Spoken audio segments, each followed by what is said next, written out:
One of my favourite English artists is William Hogarth. I love his satire and his biting humour. He's a great storyteller and he shows what life was really like in Georgian London, and it wasn't always pretty. I'm Jane and I'm an ESOL teacher. I've been teaching English to adults for many years, and I think learning about art and artists is a great way to build vocabulary and develop skills in expressing opinions and feelings. I hope you enjoy the video and do visit my website at the end, where you'll find the text of the story, complete with pictures, and lots of vocabulary exercises to download. William Hogarth was an English painter and printmaker, born on the 10th of November 1697 in London.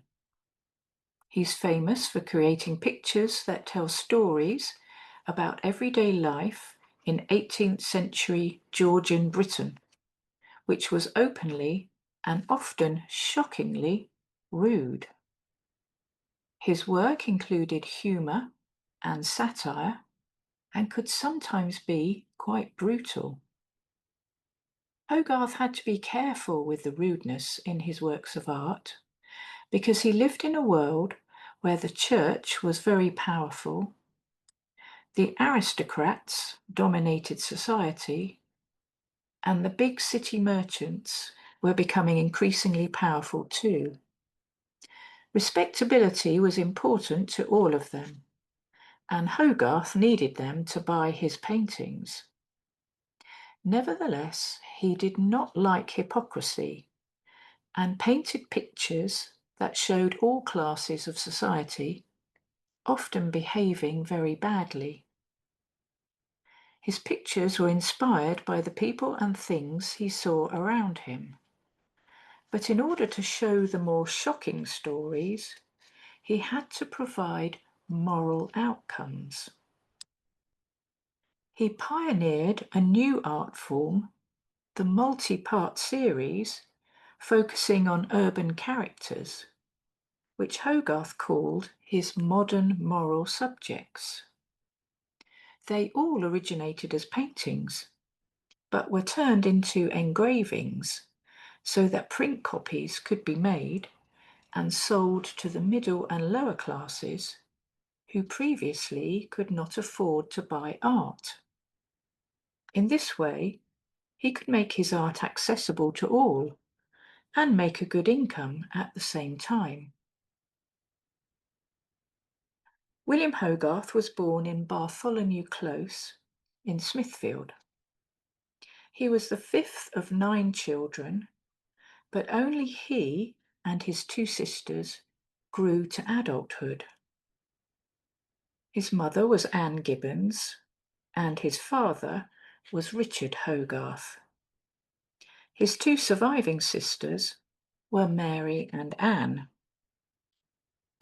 Richard was a Latin teacher, but unable to make enough income from teaching, he opened a coffee house.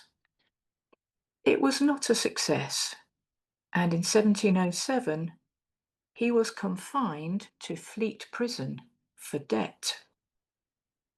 He was released 5 years later during an amnesty.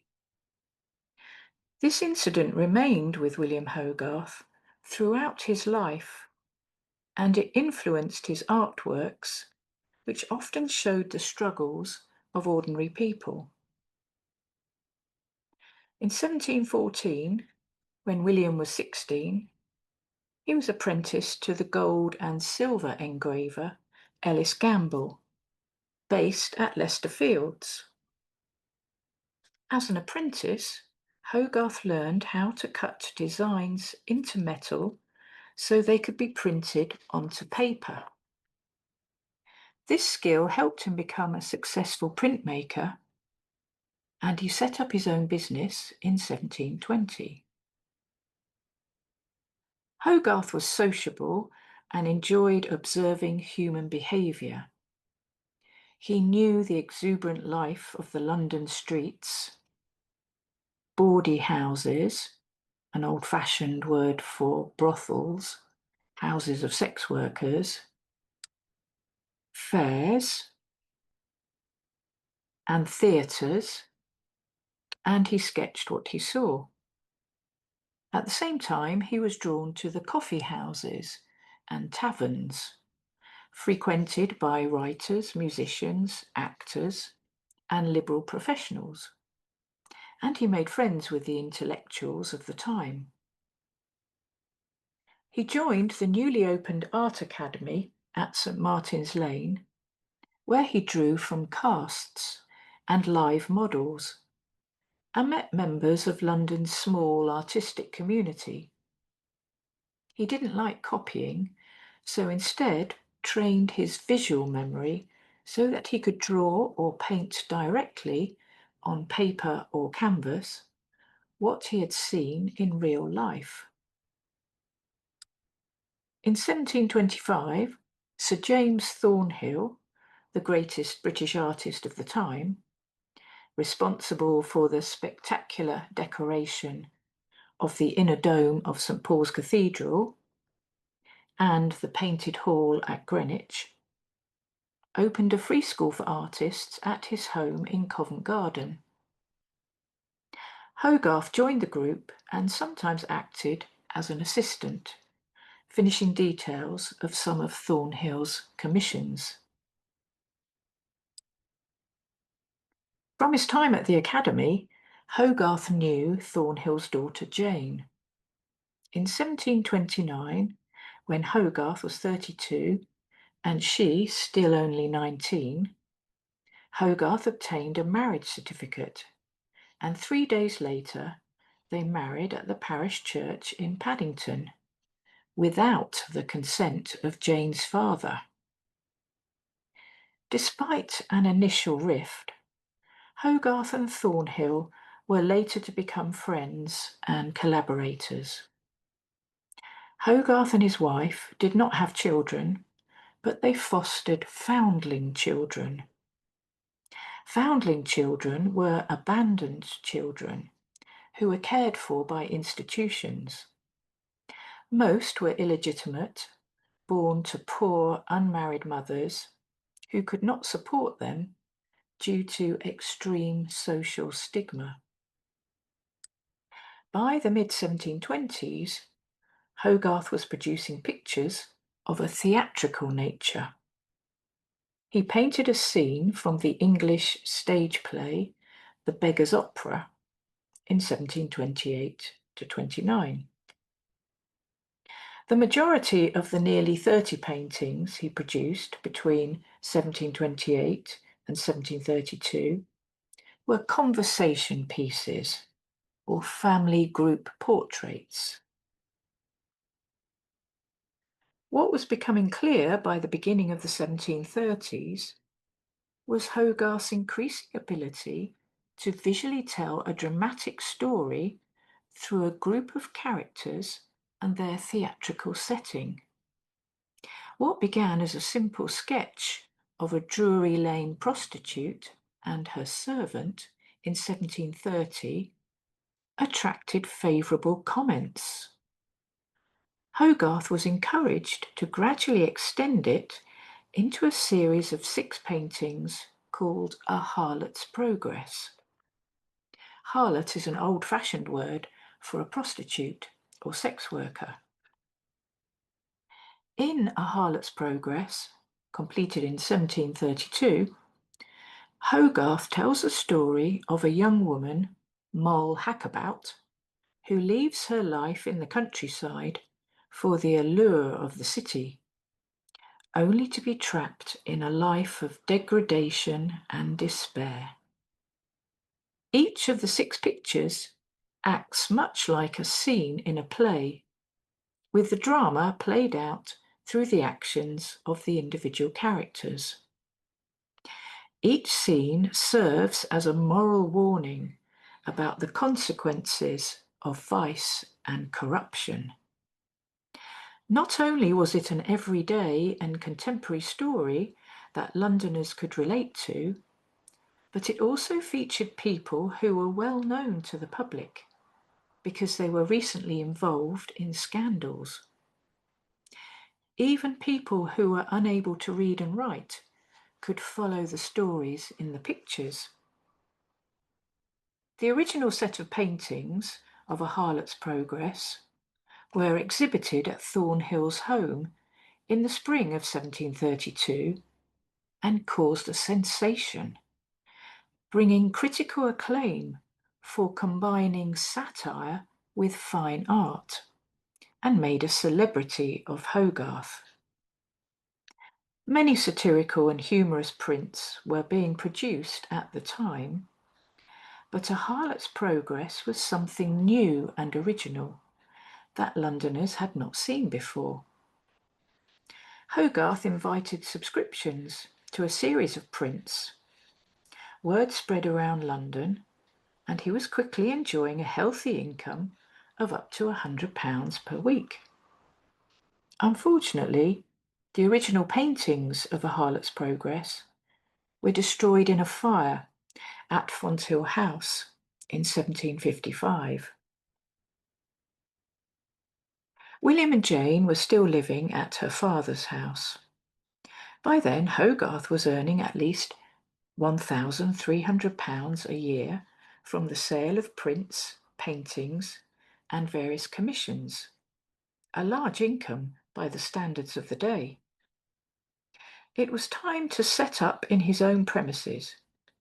So in 1733, they moved away from the increasingly disreputable Covent Garden and into a new home and studio, the Golden Head, at the nearby salubrious and fashionable Leicester Fields, the modern-day Leicester Square.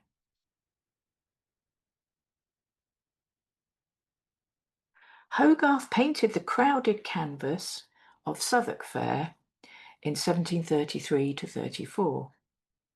It captures the riotous carnival which took place in Borough, near St George's Church, on the south bank of the Thames. It celebrates the diversity of people, incidents, noises, and action. You can almost hear the noise, see the stories being told, and feel that you are present in the scene. In 1735, A Rake's Progress was Hogarth's follow-up to A Harlot's Progress, and the paintings can be seen in Sir John Soane's museum.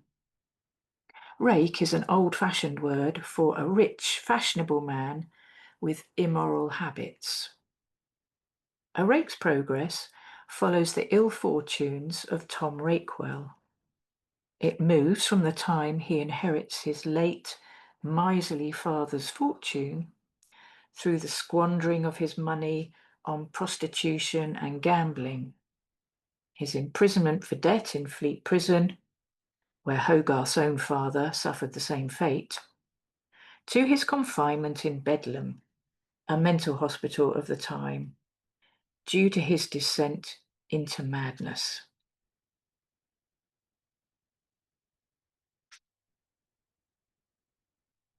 When Hogarth heard in 1734 that the governors of St Bartholomew's Hospital wanted some large-scale historical paintings to decorate the main stairwell of their new wing, he offered to carry out the work for free.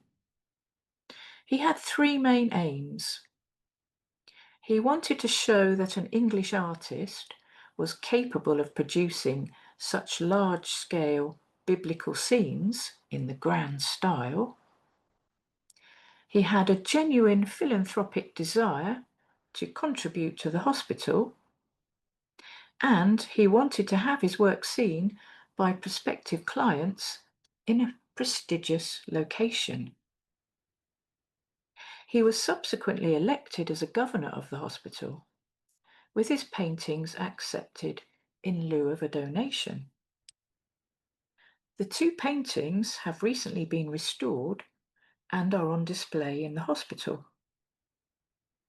This very public support for Barts helped him to secure several private commissions for portraits of eminent physicians practicing in London in the 1730s and 40s.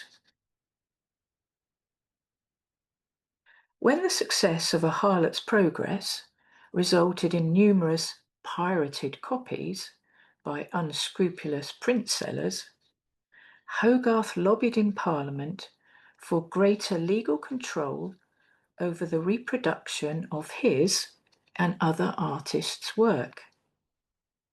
The result was the Engravers' Copyright Act, known as Hogarth's Act, which became law on the 25th of June, 1735, and was the first copyright law to deal with visual works and recognise the rights of individual artists. For the Four Times of Day of 1736 to 38, Hogarth produced a series of paintings that were later engraved, each of which progresses through both the times of day and the seasons. Once again, he produced works that combine serious social commentary and humour, this time creating drama from everyday London scenes within a classical artistic theme. From the late 1730s, Hogarth painted a number of portraits. By 1740, he had mastered the genre, as seen in that of Captain Thomas Coram, Hogarth's first full-length portrait. The two men had a lot in common. They both came from humble origins and had to make their own way in the world. Both were childless, yet fond of children. Each in his own way fought for the rights of the underprivileged and exploited. Both attacked hypocrisy and injustice in the social order. The shipwright and businessman Coram had spent many years lobbying and petitioning for the establishment of a hospital for abandoned and poor children. Unmarried mothers were scorned by society and often had to abandon their children because they couldn't afford to look after them. He set up the Thomas Coram Foundation for Children, and Hogarth became a founding member of the board of the Foundling Hospital.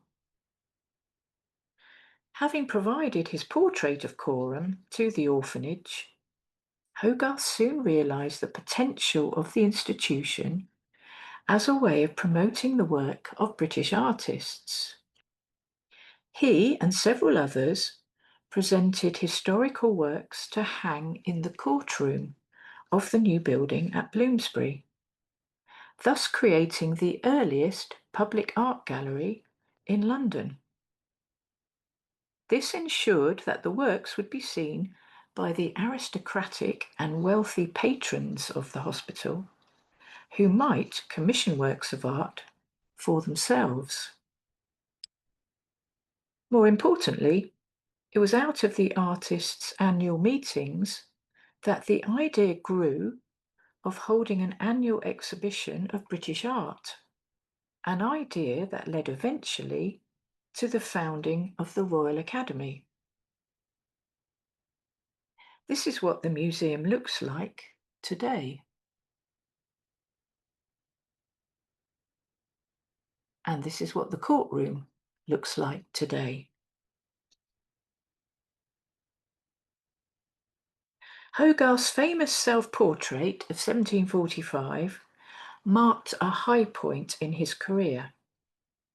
He included his pug dog Trump and books written by the great English writers William Shakespeare, John Milton, and Jonathan Swift, beside a palette inscribed with the sinuous line of beauty, his symbol for the variety and expressiveness of nature. In the early 1740s, Hogarth returned to what he was best known for, creating a third series of paintings to follow a harlot's progress and a rake's progress. Marriage à la mode, a series of 6 paintings, is a commentary on arranged marriages among the rich. Hogarth presents a satirical view of the behaviour of the wealthy upper classes and the hollowness of high society. The series illustrates the pitfalls of a marriage based on financial gain rather than love. Hogarth visited France in 1748, and while sketching the fortifications at Calais, was suspected of spying and arrested.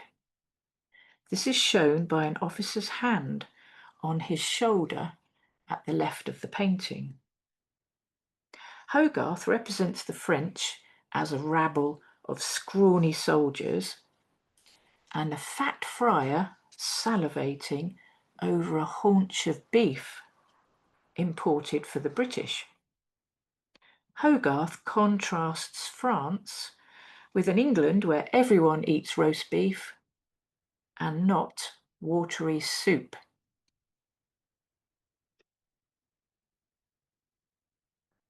The March of the Guards to Finchley is yet another of Hogarth's paintings that could easily be set on a stage. The drama is set in 1745 at Tottenham Court Road, then on the edge of London, as troops assemble for their march to confront bonny Prince Charlie and his army, who are marching towards London. Hogarth offered the painting in the form of a lottery prize. The unsold lottery tickets went to the Foundling Hospital, who turned out to hold the winning ticket. The painting remains on display today at the Foundling Museum. From the time of their marriage, William and Jane had rented summer lodgings, but in September 1749 they purchased a country house close to the Thames in the quiet village of Chiswick.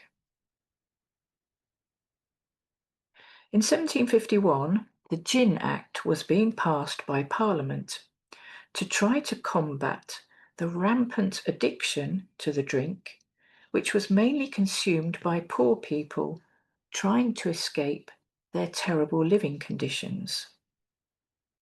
Hogarth engraved Beer Street to show a happy city drinking the good beverage English beer, in contrast to Gin Lane, in which the effects of drinking gin are shown. As a more potent liquor, gin caused more problems for society. People are shown as healthy, happy, and prosperous in Beer Street, while in Gin Lane they are scrawny, lazy, and careless.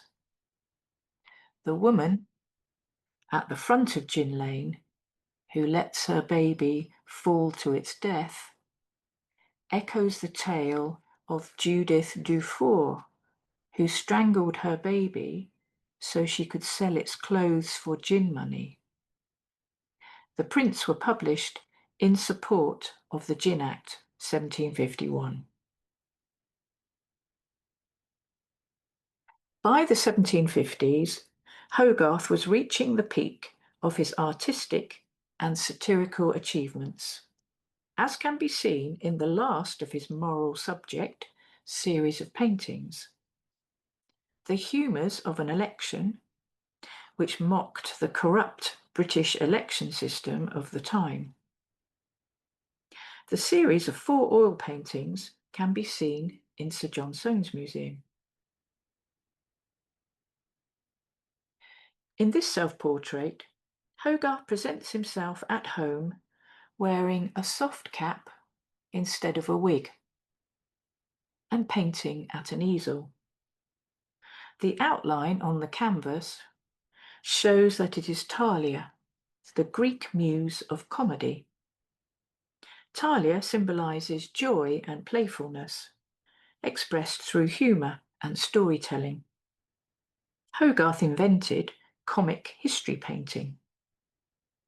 X-rays have shown that originally there was a live model on a low platform and a pug in the bottom left corner urinating on a pile of old master paintings.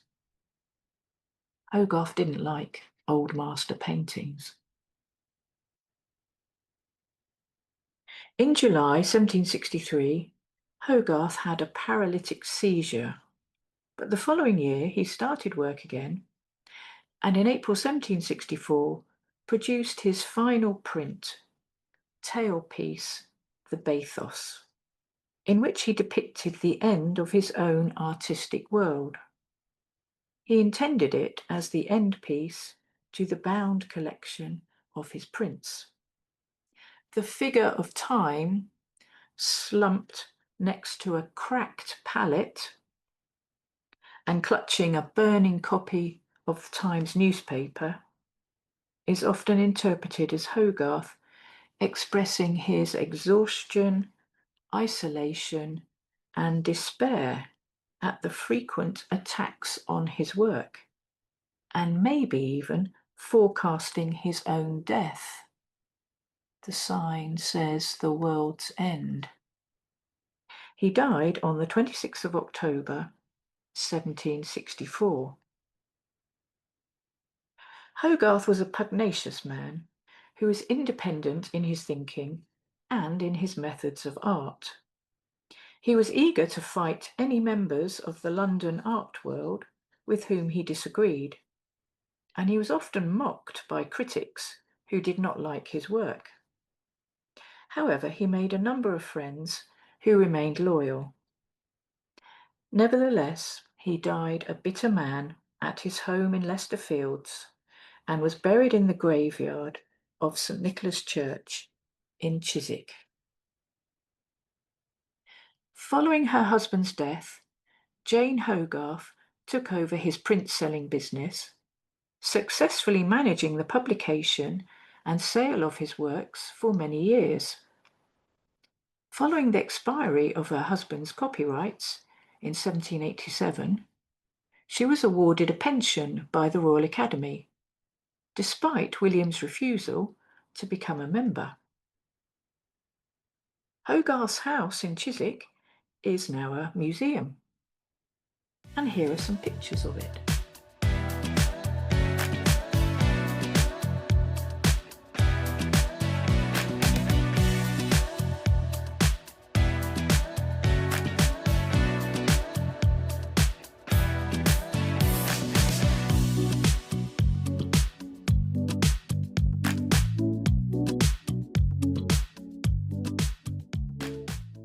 It is next to one of London's best-known road junctions, the Hogarth Roundabout. His works are still displayed in major museums, including Tate Britain and the National Gallery in London. Well, I hope you enjoyed the video. Don't forget to visit my website where you'll find a story and lots of vocabulary exercises. I will be making more detailed videos of Hogarth's paintings and the stories behind them, so look out for them soon. In the meantime, please like the video, subscribe to my channel and comment below. Hope to see you soon.